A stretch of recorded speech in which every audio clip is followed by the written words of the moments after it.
Hi കൂട്ടുകാരെ, ഇതെൻ്റെ വീട്ടിലെ ഒരു കുഞ്ഞു വേപ്പിൻ തോട്ടം.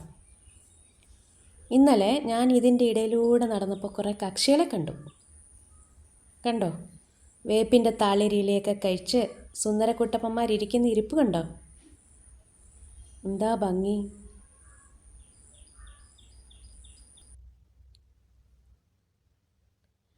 നാരകക്കാളിയോ നാട്ടുറോസോ അത് രണ്ടും ആയിരിക്കണം. അത് രണ്ടുമാണ് വേപ്പിലയിൽ സാധാരണ മുട്ടയിടാറുള്ളത്.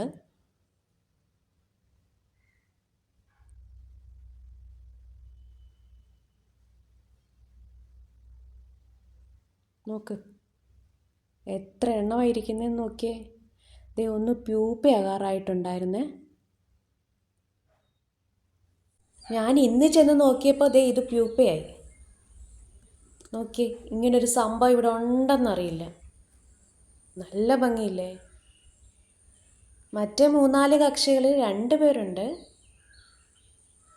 നോക്ക്, ഇതൊക്കെ പ്യൂപ്പയാകുമോ അതോ ഏതെങ്കിലും കിളിയുടെ വായിലാകുമോ എന്നറിയില്ല. നോക്കാം. വീഡിയോ ഇഷ്ടപ്പെട്ടാൽ ലൈക്ക് ചെയ്യാൻ മറക്കല്ലേ.